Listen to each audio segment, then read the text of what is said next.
오늘 우리는 이 로마서 15장 7절부터 13절까지 말씀을 본문으로 참된 자유를 깨닫고 성령님과 행하자라는 제목으로 함께 말씀을 나누도록 하겠습니다.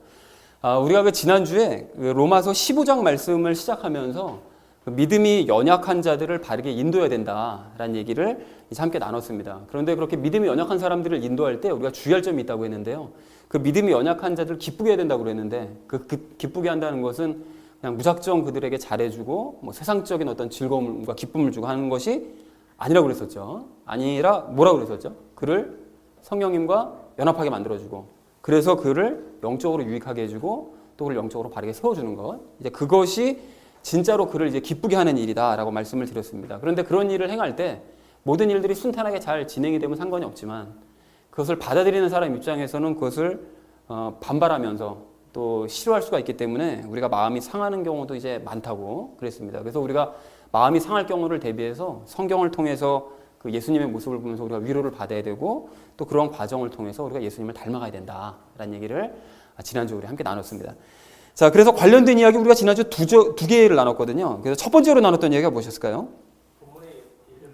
그렇습니다. 본문의 의미를 바르게 알자라고 말씀을 드렸습니다. 그러니까 지난주에 그 말씀드렸던 것처럼 그 자유, 그 그리스도인들이 누리는 그 자유에 대해서 오해를 하면 안 된다라고 말씀드리면서 자유에 대해서 설명을 드렸고요. 또 남을 기쁘게 한다는 것도 이제 오해하면 안 된다라고 하면서 방금 말씀드렸던 그 얘기도 우리가 함께 나눴었죠.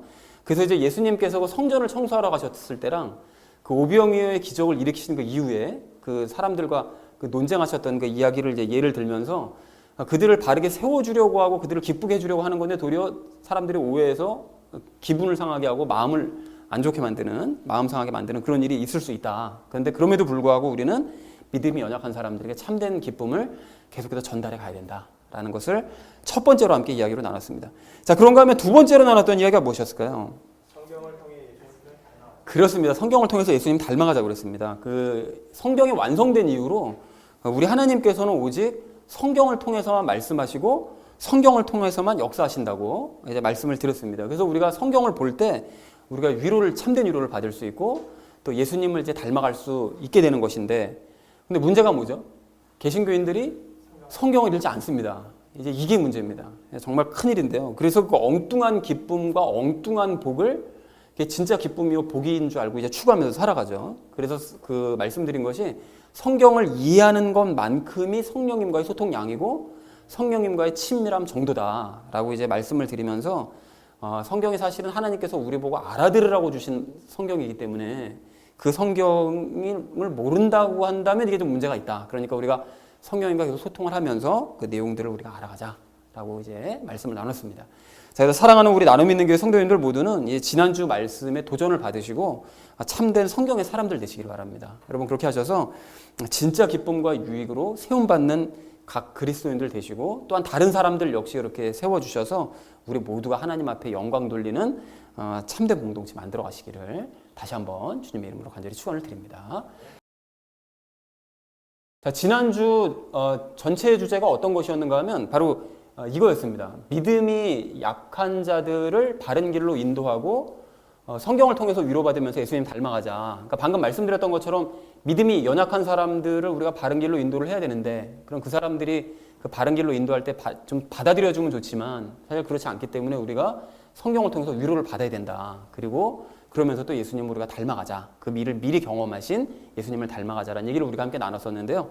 그런가 하면 이제 오늘 우리가 나눌 얘기는 이겁니다. 그렇게 닮아야 할, 우리가 이제 닮아가야 할 예수님께서 부족한 우리들, 그러니까 유대인들과 이방인들, 그들 모두를 다 받아주셨으므로 그러니까 우리도 예수님처럼 서로를 받아들여주고 섬겨주자. 그것이 예수님을 닮는 길이다. 라는 것이 오늘 우리가 함께 나눌 본문 말씀의 이제 주제가 되겠습니다. 자, 그래서 이 주제를 우리가 이제 아시는 상태로 그 각 절을 우리가 함께 좀 살펴보도록 할 텐데요. 먼저 7절 말씀 우리가 좀 함께 읽도록 하겠습니다. 이러므로 그리스도께서 하나님의 영광을 위해 우리를 받아들이신 것 같이 너희도 서로를 받아들이라 라고 말씀하고 계십니다. 근데 여기서 이제 그러므로라고 처음에 말씀하시는데 이것은 이제 무엇에 대한 그러므로인가 하면 이전에 그 6절에 대한 그러므로입니다. 그러니까 예수님을 우리가 닮아야 되고 하나님께 영광을 돌려야 되므로 그렇게 돼야 되기 때문에 어떻게 되느냐? 그리스도께서 하나님의 영광을 위해서 우리를 받아들여 주신 것처럼 너희도 서로를 받아들여 주라는 거죠. 그런데 하나님의 영광을 위해서라는 것은 당연히 하나님께 이제 영광을 돌리시기 위해서 일을 하셨다는 것이고요. 그러니까 우리라는 것은 방금 말씀드렸던 것처럼 우리가 누굽니까? 그러니까 여기서 말씀하시는 우리는 유대인들과 이방인들, 그리고 또 이 성경을 읽고 있는 지금 우리도 이방인에 속하는 것이니까요. 다 포함돼서 하신 말씀이겠죠. 자, 그래서 사실은 이 첫 번째 7절 말씀이 오늘 전체 주제랑 사실 똑같은데요. 그것이 주제로 나머지 얘기들을 하고 있다는 것을 아실 수가 있습니다. 그래서 7절 말씀 전체의 의미를 이렇게 정리해 볼 수 있는데요. 예수님께서 하나님께 영광을 돌리시기 위해 유대인들과 이방인들을 받아주셨던 것처럼, 그러니까 예수님을 닮고자 하는 너희도 서로를 받아들여 줘야 된다라는 것이 7절의 주제가 되겠습니다. 의미가 되겠습니다. 자, 그래서 이제 이어진 8절 말씀 우리 좀 함께 읽도록 할 텐데요. 함께 읽겠습니다. 이제 내가 말하거니와 예수 그리스도께서 하나님의 진리를 위해 할례자들의 사역자가 되신 것은 조상들에게 하신 약속들을 확증하려 하심이요 라고 말씀하세요. 근데 방금 말씀하셨던 것처럼 유대인들과 이방인들 모두를 다 받아주셨는데, 그 중에 첫 번째로 이제 유대인들을 받아주신 이야기를 먼저 바울이 얘기를 하고 있습니다. 그래서 하나님의 진리라는 것은 항상 성경에서 이제 진리라는 얘기가 나오면 그것이 예수님을 의미하거나 또는 하나님의 말씀을 의미합니다. 그러니까 하나님의 말씀, 그러니까 하나님께서 하셨던 그 말씀과 하나님께 하신 그 약속들, 그것을 이제 지키시기 위해서 그 유대인들에게 먼저 복음을 전하셨다는 거예요. 그래서 여기서 할례자들의 사역자라는 것은, 할례자는 누굽니까? 할례자는 당연히 유대인들이고요. 그들의 사역자가 되셨다는 것은 복음을 전하는 사역을 하셨다라는 것이죠. 그러니까 유대인들에게 복음을 전하는 자가 되셨다는 거예요. 자, 그리고 조상들에게 약속을 하셨다고 얘기하시는데, 그 조상들은 당연히 누굽니까? 당연히 아브라함과 이삭과 야곱에게 하셨던 그 약속들, 그것을 이제 확증하시기 위해서, 그러니까 지키시기 위해서 유대인들에게 이제 복음을 전하셨다라고 이제 말씀하고 계십니다. 그래서 가령 그 아브라함, 이삭, 야곱에게 하셨던 그 약속들은 내가 내 언약을 나와 너와 내 뒤를 이을 내 씨에게 대대로 세워 영존하는 언약으로 삼고 너와 내 뒤를 이을 내 씨의 하나님이 되리라. 이렇게 이제 아브라함에게 약속을 해주셨는데, 그러니까 아브라함 너에게만 내가 복을 줄 것이 아니라 너 후손들 유대인들에게도 너가 받은 그 복을 나눠주고 또 그들의 하나님이 될 거다 라고 하셨기 때문에 예수님을 보내셔서 끝까지 지금 불과 2000년 전, 그 2000년 전까지 그 유대인들을 놓지 않으시고 그들에게 이제 복음을 전하시고 그들이 하나님이 되시려고 어떻게든 그들을 건지시려고 그 복음을 전하셨다라는 것입니다. 자, 그래서 예수님께서는 그 하나님의 약속을 지키시기 위해 유대인들에게 복음을 전하셨고 그들이 하나님이 되기를 원하신 거죠. 그런데 유대인들이 거부했죠. 그래서 하나님은 약속 지키셨는데 유대인들이 이제 약속을 거부하는 그런 일이 벌어졌습니다. 자, 그래서 8절 말씀을 정리해보면 이렇게 정리를 해볼 수가 있겠는데요. 예수님께서는 하나님께서 유대인 조상들과 맺으셨던 약속을 지키시기 위해 유대인들에게 복음을 전하시고 그들을 받아주셨다라는 것이 8절의 의미가 되겠습니다. 자, 이어진 9절 말씀을 좀 우리 함께 읽도록 하겠습니다. 또 이방인들이 하나님의 긍휼로 인하여 하나님께 영광을 돌리게 하려 하심이니 이것은 기록된 바 이런 까닭에 내가 이방인들 가운데서 주를 시인하며 주의 이름을 향해 노래하리이다 함과 같으니라 라고 말씀하십니다. 근데 여러분 여기 앞에 있는 그 또라고 되어 있는 이 또가 그 앞에 그 유대인들에게 복음을 전하신 것과 더하여 이방인들에게도 복음을 전했다. 이 말씀을 하시고 싶으신 건데, 하나님께서는 아브라함과 약속을 하실 때 유대인들에게 대해서만 약속하신 것이 아니었습니다. 이방인들에 대해서도 약속을 해주셨죠. 그것이 증거 구절이 어떤 게 있는가 하면 바로 이겁니다. 창세기 22장 18절을 보시면 또 내 씨 안에서 땅의 모든 민족들이 복을 받을 거라고 약속을 해주세요. 그러니까 유대인들뿐만이 아니라 다른 모든 민족들도 다. 그러니까 내 씨 안에서라는 것은 아브라함의 후손으로 오신 그 예수 그리스도, 그분을 통해서 땅의 모든 민족들이 복을 받을 건데 이는 내가 내 음성에 순종하였기 때문이라고 말씀하세요. 그러니까 아브라함이 하나님께서 하셨던 말씀을 다 믿었던 것처럼 이제 모든 민족들 중에도 아브라함 너처럼 믿는 사람들은 너의 후손으로 오는 예수 그리스도를 통해 모두가 다 구원을 받게 될 것이다. 이제 약속을 해주신 거죠. 그러니까 이방인들에게도. 자, 그래서 이방인들을 이제 불쌍히 여기신 우리 하나님께서는 이방인들이 하나님께 영광을 돌리게 하시기 위해서 이제 복음을 전하셨어요. 전하셨는데 그게 바로 위에 바로 이 내용이죠. 그 앞부분에 있는 이야기가 똑같은 얘기죠. 자, 그 돌리시게 하기 위해서 유대인들을 통해서 이제 복음을 전하라고 그러셨는데 유대인들이 복음을 전했느냐? 당연히 안전했죠. 자기들도 예수님을 거부했기 때문에 당연히 전할 수도 없었습니다. 자, 그래서 예수님께서 어떻게 하셨느냐? 복음을 받아들인 유대 그리스도인들, 그러니까 유대인들을 통해서 복음을 전하시려고 하시는 계획이 실패가 되니까 유대인들이 아닌 그 유대 그리스도인들, 그러니까 새로운 인류인 그리스도인들, 그들을 통해서 복음을 전하셨어요. 그런데 사실은 더 정확하게 말씀드리면 그 그리스도인들 안에 계셨던 예수님 당신께서 전하신 것이죠. 그죠? 그렇게 연합해서 이제 당신이 전하신 것입니다. 직접적으로. 그래서 이방인들에게 복음을 전해주셨다라는 것이 내용이 되겠습니다. 자, 그래서 결국 우리가 무엇을 알 수 있는가 하면 예수님께서는 유대인들과 이방인들 모두에게 친히 복음을 전하시기 위해서 이 땅에 오신 거예요. 유대인들이 거부하고 하니까 결국 유대인들에게 복음 전하시고 또 그리스도인들을 통해서 이방인들에게 당신이 복음 전하시고 그래서 그들로 하여금 하나님께 이제 영광을 돌리게 하셨다라는 것이죠. 자, 그리고 9절 이 하반절 내용이 이렇게 분리가 되어져 있는데요. 기록된 바라고 하시면서 성경 구절 한 구절을 인용을 하세요. 여기서 이게 무슨 구절인가 하면 시편 18편 49절 말씀입니다. 근데 시편 18편 49절이 그러한즉 오 주여 내가 이 교도들 가운데서 주께 감사를 드리며 노래로 주의 이름을 찬양하리이다 라고 되어 있는데 내가 이 교도들 가운데서 주께 감사드리며 그러니까 주를 시인함으로 그러니까 이방인들이 주를 시인함으로 말미암아 감사를 드리고 주의 이름을 향해 노래하리이다. 그래서 노래로 주님을 이제 찬양합니다라고 이제 인용을 하고 있는데 이 시편 18편의 내용이 그 다윗이 찬양한 내용이거든요. 그런데 사울로부터 자기를 건져주신 하나님을 기뻐하면서 찬양하는 내용인데 사실은 그 내용들을 가만히 살펴보면 그 이 시대의 내용들을 예표하는 시이기도 합니다. 그래서 세상을 움켜쥔 사탄과의 싸움에서 승리하실 예수님을 찬양한 내용이기도 해요. 그 내용을 보면. 그러니까 이 세상을 움켜준 그러니까 모든 이방 민족들이 다 믿지 못하도록 다 사탄이 움켜쥐고 있었었는데 예수님께서 이방인들에게 복음을 전하셔서 그들을 모두를 건져내심으로 승리하셨다라는 내용을 노래하고 있는 내용이라는 거죠. 그러니까 이런 식으로 이방인들이 예수님으로 인해 하나님을 이제 믿게 될 것을 시편 18편을 통해서 말씀을 하고 계신다라는 것을 알 수가 있다는 거죠. 그러니까 바울이 인용한 이 18편 49절 내용이 장차 이방인들이 예수 그리스도를 믿고 구원을 받을 수 있게 된다라는 것을 예표한 내용이다라는 것 때문에 이제 인용한 것입니다. 자, 그래서 9절 말씀을 이렇게 정리해 볼 수가 있겠는데요. 이방인들을 불쌍히 여기신 하나님께서는 그들이 하나님께 영광을 돌리게 하시기 위해서 예수님을 통해 복음을 듣게 하셨는데 이는 시편 18편에 기록이 되어져 있다라고 정리를 해볼 수가 있겠습니다. 자, 이어진 10절 말씀 우리가 함께 좀 읽어보실까요? 또 다시 그분께서 이르시되 너희 이방인들아 그분의 백성과 함께 기뻐하라 하시며 라고 말씀하십니다.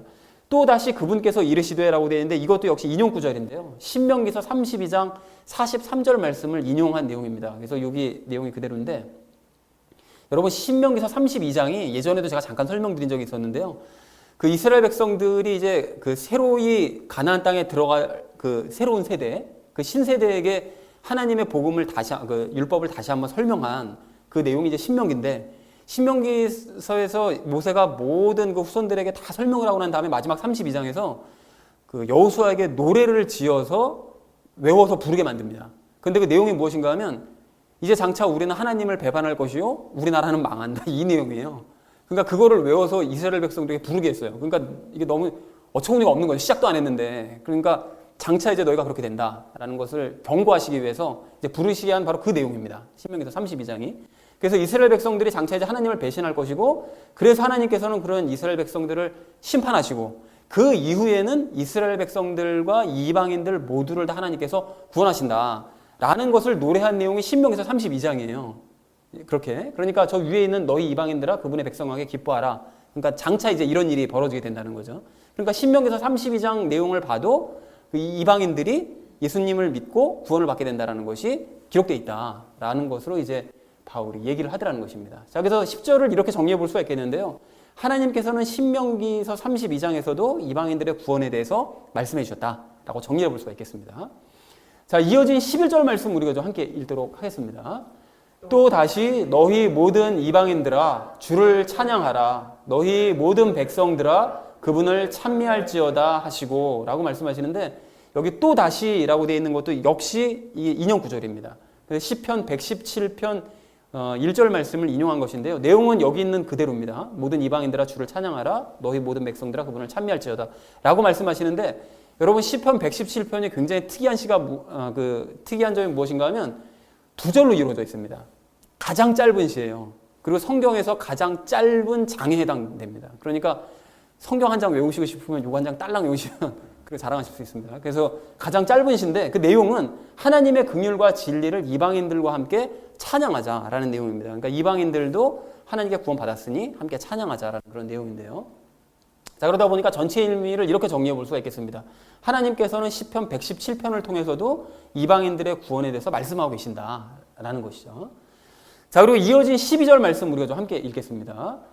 또 다시 이사야가 이르되 이새의 뿌리 곧 이방인들을 통치하기 위해 일어날 자가 있으리니 이방인들이 그를 신뢰하리라 하느니라 라고 말씀하세요. 그러니까 마지막으로 이제 구절을 인용하는데 이사야서를 인용을 하고 있습니다. 근데 이사야서 11장 10절 말씀을 인용하고 있는데 그 이사야서 11장 내용은 메시아의 초림 때 있을 일, 그러니까 예수님께서 2000년 전에 오셨을 때 일어날 일들, 그리고 장차 예수님께서 재림하신 이후에 그 나라, 그러니까 새 예루살렘이죠. 새 예루살렘에서 있을 일들을 대언한 말씀들, 정리한 내용들이 이사야서 이제 11장 내용입니다. 읽어보시면 어디서 많이 들어보던 내용이다라는 걸 아실 수 있을 거예요. 찬송에서도 그렇게 많이 인용한 그런 구절입니다. 자, 그런데 이렇게 이사야서 11장 내용을 봐도 그때도 이방인들을 메시아가 이제 통치하시기 위해서 이제 오시고, 그리고 이방인들이 예수 그리스도를 신뢰하게 될 것이다 라는 내용이 기록이 되어져 있거든요. 그러니까 이사야서 11장 내용을 봐도 이방인들이 구원받는다는 내용이 버젓이 기록되어져 있다라는 것을 바울이 얘기를 하고 있습니다. 자, 근데 참고로 여기 이새의 뿌리라고 되어져 있는데, 여러분 이새의 뿌리라는 것은 이새, 다윗의 아버지인 이새의 그 뿌리니까 결국은 뿌리가 누굽니까? 예수 그리스도시잖아요. 근데 이것을 왜 다윗의 뿌리라고 하지 않고 굳이 이새의 뿌리라고 말씀을 하셨느냐라는 걸 좀 생각을 해보실 수가 있는데, 이렇게 말씀하신 이유는 다윗이 왕이 되기 전에 비천한 자의 아들이었다라는 것을 이제 강조하기 위해서, 그러니까 예수님께서도 비천한 그런 모습으로 이제 오신다라는 것을 강조하기 위해서 굳이 이제 이새의 뿌리라고 말씀하셨다는 것을 참고하시면 좋을 것 같습니다. 자, 그래서 여기서 우리가 좀 먼저 정리를 잠깐 중간 정리를 해보실 필요가 있는데, 뭔가 하면 방금 우리가 함께 살펴본 것처럼 9절서부터 12절까지는 계속 성경 구절들을 인용을 했거든요. 근데 9절서부터 12절 말씀과 같이 성경 곳곳에서는 이방인들이 복음 듣고 하나님을 따르게 될 것이라고 말씀을 하고 계시는데, 그럼 도대체 무엇을 말씀하고 싶으셔서 이렇게 이방인들이 구원받았다라는 것을 계속해서 강조를 했느냐, 인용을 했느냐는 것입니다. 도대체 왜 이걸 뭘 말씀하고 싶으신 것일까요? 자, 여러분, 이게 무엇을 말씀하고 싶으신 건가 하면 결국 유대인이든 이방인이든 예수님께 복음을 들어서 하나님을 믿고 따르게 되었다라는 것을 말씀하고 싶으신 거예요. 그러니까 어떤 사람의 힘이 들어간 것이 아니라 그 모든 것들은 다 예수 그리스도께서 유대인이든 이방인이든 모두에게 다 복음을 증거하셨다. 그래서 너희가 믿게 되었으니까 너희가 잘난 것도 없고 또 서로를 무시할 이유도 전혀 없다라는 거예요. 유대인이든 이방인이든 너희가 너희 힘으로 이룬 것이 아니니까. 자, 그래서 예수님을 닮아야 될 우리는, 그 지난주에 말씀하셨던 그 4절부터 6절까지 말씀, 예수님을 닮아야 될 너희는 예수님께서 그러셨던 것처럼 너희도 서로가 서로를 받아들여야 된다라는 것을 말씀하시기 위해서 이방인들도 다 하나님께서 구원하셨고 너희도 구원하셨으니 서로가 서로를 섬겨주어라 라는 것을 얘기한다라는 것입니다. 자, 그래서 12절 말씀을 전체 의미를 이렇게 정리해 볼 수가 있겠는데요. 하나님께서는 이사야서 11장을 통해서 예수님이 이방인들을 통치하시고 이방인들이 예수님을 신뢰하게 될 날이 올 것이라고 이제 말씀을 하셨다. 그리고 여기까지 정리를 중간에 해보자면, 그러니까 예수님처럼 우리도 서로가 서로를 받아들여 주자. 그러니까 앞에 7절 말씀처럼 그것을 얘기하고 있습니다. 자, 그래서 마지막 이제 13절 말씀을 우리 좀 함께 읽도록 하겠습니다. 이제 소망의 하나님께서 너희가 믿는 가운데 모든 기쁨과 평강으로 너희를 충만하게 하사 성령님의 권능을 통해 너희에게 소망이 넘치게 하시기를 원하노라 라고 말씀하십니다. 자, 근데 지난주에도 말씀드렸던 것처럼 소망이라고 되어 있는 이 소망은 어떤 소망을 얘기하시는 건가 하면 무슨 소망이었죠? 예수님을 닮는 소망, 그걸 얘기했었죠. 그러니까 소망의 하나님이라는 것은 예수님을 닮게 하시는 그 하나님을 이야기합니다. 그리고 너희가 믿는 가운데라고 말씀하시는데, 그 예수님을 닮고자, 그 예수님을 닮으려고 우리가 믿음으로 서로가 서로를 아까 이제 받아주라고 그러셨으니까 우리가 서로가 이렇게 서로를 받아주는 가운데 기쁨과 평강으로 우리를 충만하게 해주신다라는 거예요. 자, 그리고 여기 밑에 보면 소망이 넘치게 하신다고 되어 있는데, 이것도 역시 소망이 넘친다는 것은 예수님을 닮고자 하는 그 마음을 더욱 넘치게 만들어 주시겠다라는 것이죠. 자, 그래서 13절 말씀을 정리하면 이렇게 정리해 볼 수가 있겠습니다. 성부 하나님께서는 예수님을 닮고자 믿음으로 서로를 섬기고 받아주는 바로 너희에게, 그렇게 예수님을 닮으려고 서로가 서로를 섬겨주려고 하는 너희에게 기쁨과 평강으로 충만하게 해주실 것이고, 또한 성령님의 권능을 통해서 예수님을 닮고자 하는 그런 마음으로 더욱 너희를 넘치게 만들어 주실 것이다. 그러니까 서로 섬겨라. 그러면 너희가 더욱 예수님을 닮게 될 것이다 라고 말씀하고 있습니다. 자, 그래서 여기까지 나누셨다면 이제 본문 말씀을 각 절을 이렇게 정리해 볼 수가 있겠는데요. 예수님께서 하나님의 영광을 위해 우리를 받아주신 것처럼 너희도 서로를 받아주어라. 그것이 7절 내용이고요. 예수님께서는 하나님의 약속을 지키시기 위해 유대인들에게 복음을 먼저 전하시고 그들을 받아주셨다라는 것이 8절 내용입니다. 먼저 유대인들에게 전하시고 받아주셨다. 그리고 이어서 하나님께서 불쌍히 여기시는 그 이방인들에게도 복음을 전해주시고 그들을 역시 받아주셨다라는 거예요. 자, 그래서 이렇게 이방인들이 하나님을 믿게 된다는 것이 시편 18편, 신명기서 32장, 시편 117편, 또 이사야서 11장 등등의 곳곳에 기록이 되어져 있다. 예수님의 역할로 모두가 다 이렇게 복음을 받아들이고 하나님을 믿게 된다. 기록이 되어져 있으니 그러므로 유대인들과 이방인들이 서로의 부족함을 인정하면서 서로를 받아준다면, 우리는 공로가 없으니까 서로가 서로를 인정하고 받아준다면 하나님께서는 기쁨과 평강으로 너희를 충만하게 해주실 것이고, 또한 성령님을 통해서 예수님을 더욱더 닮게 만들어주실 것이다 라는 것이 오늘 본문 전체의 내용이 되겠습니다. 여러분 이해들이 다 되셨죠? 자, 그리고 이것을 이제 전체 한 문장으로 이제 결론을 맺자면 이렇게 정리해 볼 수가 있겠습니다. 예수님께서 부족한 우리들을 받아주셨으므로 또 우리도 예수님처럼 서로를 받아들이고 섬겨주자 라는 것이 오늘 본문 전체의 결론이 되겠습니다. 이렇게 이제 스스로의 부족함을 인정하고 서로를 이제 받아줘야 될 우리가 오늘 첫 번째로 함께 나눌 이야기는 자유에 대해서 다시 한번 확인하자라는 것입니다. 여러분 오늘 7절 말씀을 좀 다시 한번 보실까요? 여러분 7절 말씀을 이렇게 보시면 그리스도께서 우리를 받아주신 것과 같이 너희도 서로를 받아들여 주어라 라고 말씀을 하시잖아요. 자, 그런데 이 말씀은 지켜도 그만이고 안 지켜도 그만인 그런 말씀이 아니라 모든 말씀들이 다 그런 것처럼 지켜야만 하는 말씀입니다. 우리가 서로가 서로를 받아주는 건 마땅히 해야 될 일이라는 거예요. 여러분 그런 의미에서 지난주에 제가 전했던 말씀 중에 그 하나가 지난주 내내 제 마음속에 계속해서 이렇게 맴돌고요. 그래서 다시 한번 이걸 좀 나눠야 되겠다라는 그런 강한 마음이 이제 들었는데요. 그것이 무엇인가 하면 그리스도인의 자유에 대한 말씀입니다. 여러분 그래서 이 자유에 대해서 우리가 오늘 다시 한번 좀 보충을 하면서 우리가 좀 마음에 좀 확실히 좀 담기 원하는데요. 여러분 그리스도인들을 분류하는 방법은 이제 여러 가지로 이제 분류를 해볼 수가 있겠지만 그 중에 이제 한 가지가 율법적인 그리스도인과 자유한 그리스도인으로 분류하는 방법입니다. 이렇게 종종 분류를 하잖아요. 자, 그런데 이렇게 분류를 해보면 어느 쪽이 더 많을까요? 율법적인 그리스도인들이 압도적으로 더 많고 자유한 그리스도인들은 상대적으로 적습니다. 자, 그런데 이제 문제는 자유한 편에 속한 그리스도인들 중에서 자유에 대한 개념을 오해하고 있는 그리스도인들이 많다라는 거예요. 어떻게 보면 대부분이 자유가 무엇인지를 다 오해하고 있을 가능성도 큽니다. 자, 그래서 오늘 우리가 이제 함께 이야기를 나누는 건데요.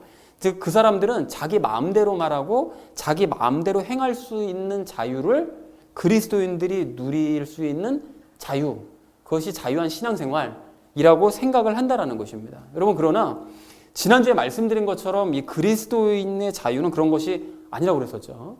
그렇다면 어떤 것이, 그러니까 그리스도인이 누리는 자유, 또 성경에서 말씀하시는 그 자유란 무엇을 의미한다고 말씀을 드렸는가 하면요. 그 무엇이었을까요?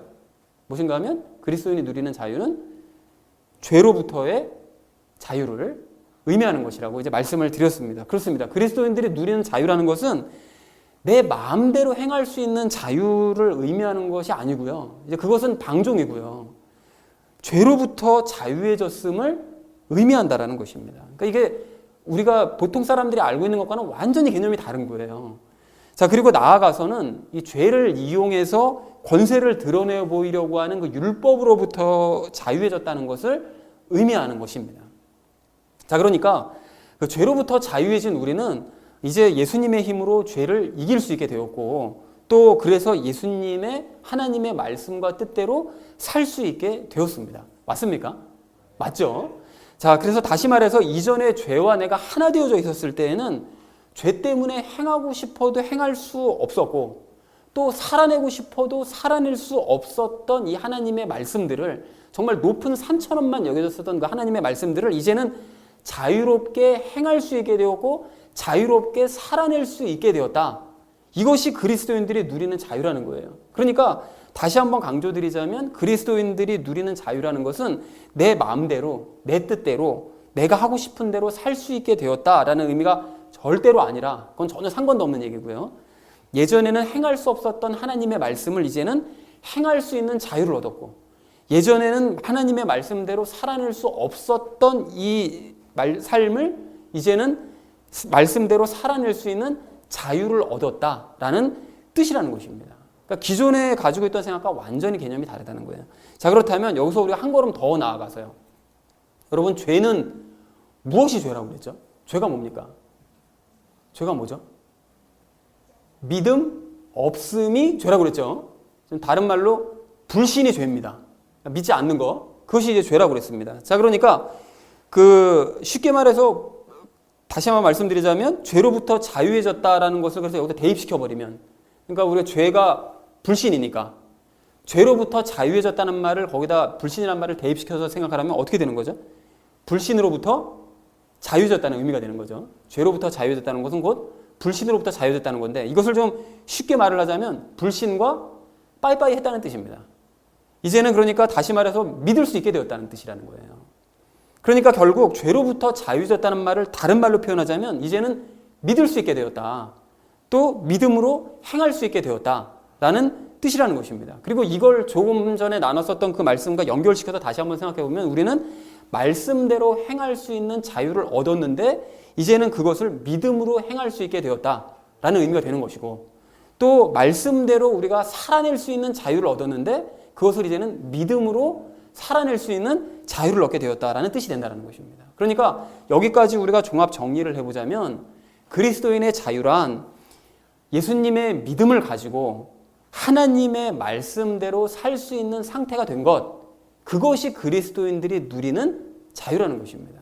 그러니까 내 마음대로 살아가는 것이 그리스도인이 누릴 자유가 아니라 하나님의 마음대로 살아가는 것이 그리스도인들이 누리는 자유라는 거예요. 이게 기가 막힌 요약 아닙니까? 여러분, 다시 한번 말씀드릴게요. 내 마음대로 살아가는 것이 그리스도인이 누리는 자유가 아니라 하나님 마음대로 살아가는 것이 그리스도인이 누리는 자유라는 거예요. 그러니까 여러분 이 말씀을 마음에 담으시기를, 기억에 확실하게 나시겠죠? 마음에 담으시길 바랍니다. 자, 그래서 이렇게 말씀을 나누고 나니까 우리가 뭘 알 수 있습니까? 대부분의 그리스도인들이 알고 있는 그 자유의 개념과 성경에서 말씀하시는 자유는 전혀 개념이 다르다는 것을 우리가 알 수 있습니다. 여러분, 그런 의미에서 오늘 7절 말씀을 여러분 다시 한번 좀 보십시오. 7절 말씀 보시면 너희도 서로를 받아들이라 라는 이 말씀을 이제 보면서 가령 이제 어떤 사람이 나는 다른 말씀은 다 지킬 수 있겠는데 난 이 말씀은 도저히 못 받아들이겠다. 이건 못 지키겠다. 이게 원수 같은 거 남편고 어떻게 내가 이걸 받아주겠냐. 원수 같은 거 마누라 내가 어떻게 받아주냐. 그러니까 이 안 지키는 것도 내 자유다 라고 생각하는 그리스도인이 있다면 이제 그런 사람은 자유한 그리스도인이 아닌 거죠. 그러니까 기존에 가지고 있는 건 자유의 개념으로 생각하면 그것도 자유한 거 아닌가라고 생각할지 모르지만 우리가 바르게 알고 나니까 이건 자유한 그리스도인이 아닌 거예요. 도리어 자기 마음대로 하겠다라고 주장하는, 방종하는 사람이라는 것입니다. 그러니까 구분이 되는 거잖아요, 이제 확실하게 우리가. 그리고 하나님의 말씀대로, 나는 하나님 마음대로 살지 않고 내 마음대로 살겠다라고 하는 것을 보니 그런 사람은 도리어 자유한 것이 아니라 죄로부터 자유하지 못한, 아직까지 죄와 하나 되어 있는 사람이다라는 것을 우리가 알 수 있다는 것입니다. 자, 그러니까 우리가 진짜 그리스도인이라면, 즉 죄로부터 자유한 사람이라면, 즉 불신과 빠이빠이한 사람이라면 이 7절 말씀을 이제는 믿음으로 지켜야 됩니다. 지킬 수 있습니다. 과거에는 죄와 하나 돼 있어서 우리가 상대를 받아들이고 싶어도 받아들일 마음조차 우리가 들지 않았지만 죄로부터 자유한 우리는 이제 상대를 받아주라는 이런 말씀을 믿음으로 순종할 수 있고 순종을 해야 된다는 것입니다. 상대가 여러분 이뻐서 받아주나요? 절대 아니죠. 이쁘진 않습니다. 상대가 이뻐서 받아주는 것이 아닙니다. 오늘 8절 말씀을 여러분 보시면 예수님께서 유대인들 받아주신 것도 유대인들 이뻐서 받아주셨나요? 아니잖아요. 예수님께서 오셔가지고 유대인들이랑 얼마나 논쟁하셨습니까? 싸우시고 그냥 거의 매일 싸우셨어요. 그러니까 이뻐서 받아주신 것이 아니고 하나님의 말씀을 실천하시기 위해서, 하나님께서 약속하신 것을 이행하시기 위해서 유대인들에게 복음 전하시고 그들을 받아주셨다는 거예요. 그런데 그 일을 당연히 그러니까 억지로 한 것이 아니라 예수님께서는 마음만 품으시고 믿음으로 요청을 하셨고, 그랬을 때 예수님 안에 계신 성부 하나님께서 그 모든 일들을 이루어 나가시더라는 것이죠. 그렇다면 우리도 그렇게 하기 원합니다. 상대가 이쁜 짓 하기 때문에 우리가 받아주는 것이 아니라 말씀을 실천하기 위해서 우리가 받아주되, 내 안에 계신 예수님께 저 사람 받아줄 수 있게 해달라고 여러분 먼저 요청을 하시고, 또 예수님께서 나를 대신해서 그 일을 행하실 것을 여러분 믿으시기 바랍니다. 여러분 그렇게 하셔서 상대방을 받아들이는 나 자신을 체험하시길 바랍니다. 여러분 그러나 그렇게 믿음으로 행하고 받아주었음에도 불구하고, 나는 그렇게 받아주었는데 그럼에도 불구하고 상대가 끝까지 거부하면서 튕겨나간다. 그럼 어떻게 해야 되죠? 지난주 말씀처럼 그럼 뭐 어쩔 수 없죠. 그냥 튕겨나가는 건 뭐 어떻게 어쩔 수는 없습니다. 그냥 뭐 내버려 둬야죠. 하지만 그런 경우가 아니라면 우리는 서로가 서로를 받아들이고, 그래서 죄로부터 우리가 자유해졌다는 사실을 확인하고, 또 믿음의 사람, 말씀대로 실천되어가는 사람이 되었다는 사실을 확인하기를 간절한 마음으로 소망을 합니다. 여러분 그러다가 때때로 믿음이 적은 사람 때문에 우리가 마음이 힘들어지고 또 괴로워지고 이렇게 된다면 어떻게 하라고 그랬습니까? 지난주 말씀처럼 말씀을 통해서 예수님을 보면서 더 인내하고 또 위로를 받기를 소망을 합니다. 예수님께서 이렇게 상처받으셨는데 나는 뭐 받는 건 당연하지 라고 위로받기를 원합니다. 사랑하는 우리 나눔이 있는 교회 성도님들 모두는 그리스도인의 자유에 대한 개념을 오늘 분명하게 마음에 담으시기 바랍니다. 그리고 마음에 이것을 담으셨다면 참 자유한 삶을 살아가시기 바랍니다. 즉 내 마음대로 사는 삶이 아닌 하나님 마음대로 사는 삶을 살아가자라는 것입니다. 그리하심으로써 말씀대로 사라지는 나 자신을 확인하고 참된 기쁨으로 충만해지는 저와 여러분 되어주시기를 주님의 이름으로 간절히 축원을 드립니다. 자, 이렇게 스스로의 부족함을 인정하고 서로를 받아줘야 될 우리가 오늘 두 번째로 나눌 이야기는 성령님과 행하자라는 것입니다. 여러분 오늘 13절 말씀을 좀 다시 한번 보십시오. 13절 말씀 보시면 성부 하나님께서는 예수님을 닮고자 하는 우리를 기쁨과 평강으로 충만케 해주시고, 또 성령님의 권능을 통해서 우리로 하여금 더욱 예수님을 닮고자 하는 마음으로 충만케 해주신다 라고 말씀을 하시는데요. 이렇게 성령님의 권능에 대해서 이제 말씀이 나와서 이것도 역시 지난주 말씀을 다시 한번 언급하지 않을 수가 없는데요. 여러분 지난주에 제가 그 성경 말씀을 이해하는 정도가 바로 성령님과 친밀한 정도다, 성령님과 소통하는 정도다라고 말씀을 드렸습니다. 그런데 이렇게 주장할 수 있는 근거가 뭐라고 그랬는가 하면 요한복음 14장 26절이라고 그랬죠. 요한복음 14장 26절 말씀을 보면 성령님께서 장차 우리에게 오시면 어떤 일 하신다고 그랬죠? 성경 말씀을 기억나게 하시고 그 모든 말씀들을 다 설명해 주신다, 가르쳐 주신다 라고 말씀을 하셨기 때문에 성령님의 설명을 듣고 그 말씀을 바르게 이해하는 것, 그것이 그렇게 하는 사람이 그만큼 성령님과 친밀한 사람이고 소통하는 사람이다 라고 말씀을 드렸습니다. 자, 그런데 지난주에 이렇게 말씀을 드리고 나니까 혹시나 이제 오해하시는 분이 계실까봐 이제 말씀을 드리는데요. 추가로 말씀드리는데, 성령님의 가장 큰 사역은 그렇게 성경을 가르쳐 주시고 기억나게 하시는 것이 맞는데 그것으로 끝이냐? 그것이 아니라, 그것뿐만이 아니라 그것만큼 중요한 비중으로 사역하시는 것이 무엇인가 하면 가르쳐 주신 그 말씀대로 살게 하시는 사역입니다. 살아내게 하시는 사역. 그것이 성령님께서 하시는 사역이라는 거예요. 그래서 성령님께서는 말씀을 깨닫게만 해주시는 것이 아니라 깨닫게 하신 말씀대로 사는 것도 너무나 중요하게 생각하신다는 거죠.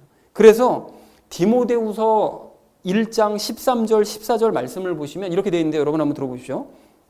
그리스도 예수님 안에 있는 믿음과 사랑 안에서 내게 들은 건전한 말씀들의 틀을 굳게 붙들고 우리 안에 거하시는 성령님을 의지하여 내게 맡겨진 그 선한 것을 지키라 라고 말씀을 하십니다. 그러니까 성령님께서 설명을 해주신, 그러니까 바울이 전한 그 말씀을 듣고 성령님께서 그것을 이해를 시켜주셔서 너희가 이해를 하고 그 말씀을 잘 굳게 붙들었다면 그 이후로는 성령님께 의지하여 그 말씀들을 행하고 지켜내야 된다라고 말씀을 하시더라는 거예요.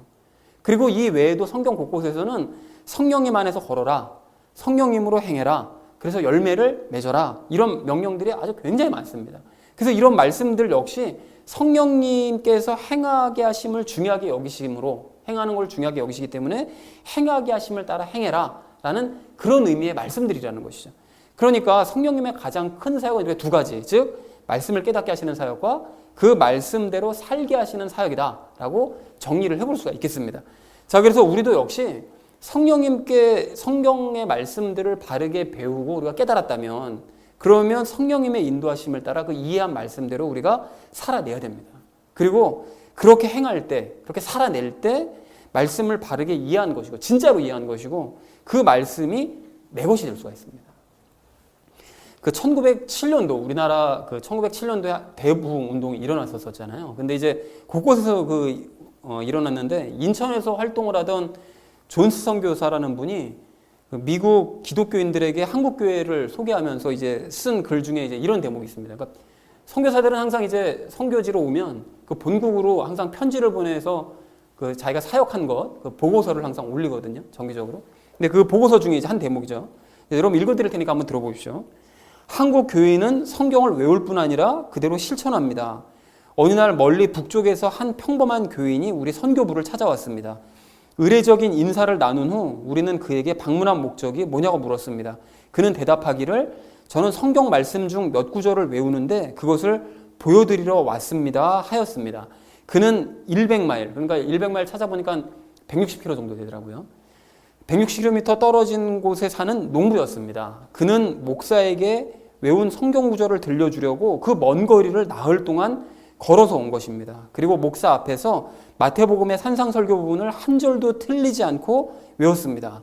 목사는 그에게 성경을 단순히 외우는 것만으로는 부족하고 그것을 실천해야 한다고 말했습니다. 그러니까 바르게 가르친 목사죠. 그러자 그는 얼굴빛이 밝아지면서 즉각 대답하기를 제가 성경 공부하는 방법이 바로 그렇습니다. 처음에 성경을 외우려고 애를 썼으나 잘 할 수 없었습니다. 그래서 이 방법을 고안했습니다. 한 절을 외운 다음 이웃을 찾아가 그 말씀대로 그에게 실천했습니다. 그랬더니 외워지는 것입니다. 하였습니다. 한반도 산골 불신자 마을 한가운데 누구도 따라할 수 없는 방법으로 이웃과 함께 자신의 삶에서 윤리적인 교훈, 그러니까 이 선교사는 그 마태복음 산상수훈 말씀을 윤리적인 교훈이라고 생각했는데 이 믿음이 적어가지고 말이죠. 선교사가. 그래서 단순히 윤리적인 교훈이라고 생각한 거예요. 근데 어쨌든 그걸 깨달은 대로 하나씩 실천해 나가는 그 겸손한 교인이 있음을 상상해 보십시오. 한국 교회의 부흥은 당연한 것이 아니겠습니까? 라고 보고서를 올린 거예요.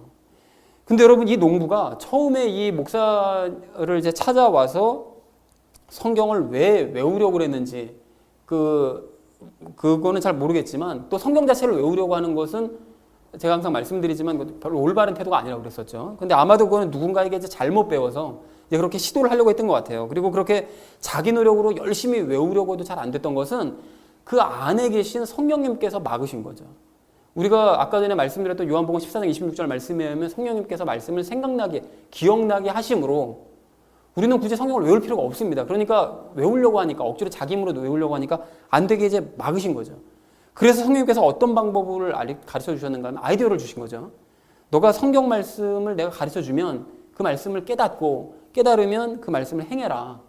그러면 그 말씀이 저절로 기억나게 될 것이다. 이렇게 그 농부를 이끌어 가신 것입니다. 그래서 요한복음 14장 26절 말씀이 진리라는 사실을 그 농부를 통해서 증명을 해주시고 100여 년이 넘은 지금 이 시간까지 우리가 사실이구나라는 걸 깨닫게 되잖아요. 그리고 성령님의 사역은 가르치시는 사역과 행하게 하시는 사역, 살게 하시는 사역이다라는 사실을 증명해 보여주시더라는 것입니다. 자, 그렇다면 우리 각자도 우리 자신의 삶을 가지고 임상실험을 해보기 원합니다. 여러분 말씀을 볼 때 성령님께 여쭈면서 보심으로써 말씀이 정말 깨달아지는지를 여러분 확인해 보시기 바랍니다. 그리고 또한 말씀을 이해했다면 그 말씀을 실천할 수 있는 기회를 달라고 여러분 요청을 하셔서 이해한 말씀대로 내가 행해지는가, 이 역사도 체험해 보시자는 것입니다. 그랬을 때 오늘 13절 말씀처럼 정말 기쁨이 생기는지, 또 평강으로 충만하게 되는지, 말씀이 저절로 외워지는지, 그리고 무엇보다 예수님을 닮아서 내가 형제를 받아들이려는 마음을 갖게 되는지를 확인을 각자 해보시자라는 것입니다. 여러분 더 이상 우리가 무엇을 먹을까, 무엇을 마실까, 무엇을 입을까, 이방인들이나 하는 걱정과 염려에만 휘둘리는 그런 가짜 신앙생활 이제 버리고요. 그리고 어디로 놀러 갈까, 어떻게 하면 더 내 마음대로 살 수 있을까와 같은 거짓 자유를 누릴 생각을 이제 더 이상 하지 말고 이제 하나님 마음대로 진정한 자유를 누리면서 말씀을 이해하고 믿음으로 여러분 행하셔서 진짜 기쁨을 누리는 살아있는 신앙생활을 하시자라는 것입니다. 근데 참으로 감사한 것은 이미 그렇게 행하고 계시는 분이 계신다라는 것이죠. 그런 분들은 참된 자유와 기쁨을 작게나마 체험을 지금 하고 계신다라는 것입니다. 그러나 그것으로만 만족하지 마시고 여러분 더 체험하고 더 누리시고요. 그리고 아직까지 이것을 체험하지 못하신 분들은 빠짐없이 자유와 기쁨을 체험하시는 우리 모두가 되기를 간절한 마음으로 소망합니다. 여러분, 그리고 오늘 본문 말씀과 관련돼서 우리가 마지막으로 기억해야 될 것이 또 한 가지가 있는데요.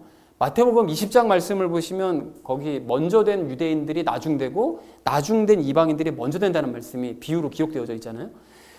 그런데 지난 그 로마서 9장서부터 11장까지 말씀도 그렇고 이제 이번 15장 말씀도 그렇고 그렇게 먼저 된 자, 나중된 자가 됐으니 된 것으로 끝내지 말아라 라고 얘기하시면서 뭐라고 말씀하시나요? 먼저 된 이방인들이 이제 나중되어 버린 그 유대인들을 너희가 용납하고 받아주어라 라고 말씀을 하시더라는 것입니다. 나중된 자를 그냥 버려두지 말고 그들을 받아주라는 거예요. 그렇다면 우리도 그렇게 행하기를 원합니다. 여러분, 이 시대의 개신교인들을 여러분 잘 보시면 예수님을 알기만 하는 유대교인들로 다 변질되어 가고 있어요. 그 사람들이 예수님을 믿는 것이 아니라 알기만 하는 유대교인이랑 똑같습니다. 율법 행하려고 하고요. 그냥 성전이라고 얘기하고요. 목사를 제사장이라고 얘기하고요. 완전히 유대교인입니다. 그러니까 먼저 믿었다고 하는 그들이 나중된 유대교인이 되어가더라는 거예요. 그러나 참된 신앙을 나중에 갖게 된 우리는 예수님과 연합해서 기쁨과 평안 가운데 이제 먼저 된 신앙생활을 하게 되었다는 것입니다. 여러분, 그렇다면 사랑하는 나눔 믿는 교회 성도님들 모두는 일단 먼저 된 우리끼리 서로가 더 받아주고 더 섬기기를 원합니다. 그리고 이후로 유대교인과 같은 그리스도인들, 나중되어버린 그런 사람들, 먼저 지었지만 나중되어버린 그 사람들이 우리 교회로 오게 될 때 그들을 받아주고 섬기기를 소망합니다. 예수님께서 하나님의 약속과 말씀들을 지키시기 위해서 유대인들, 이방인들을 다 받아주셨던 것처럼 예수님을 닮아야 될 우리도 예수님처럼 말씀을 지키기 위해 나중된 자들을 받아주고 섬기자라는 것입니다.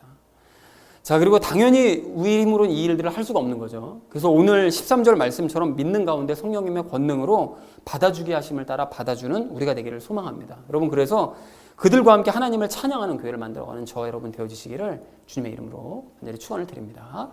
자, 이제 말씀을 정리합니다. 오늘 우리는 그리스도인이 누려야 될 진짜 자유가 무엇인지에 대해서 확인하면서 이야기를 함께 나눴습니다. 그 자유는 무슨 자유라고 그랬죠? 죄로부터의 자유라고 그랬습니다.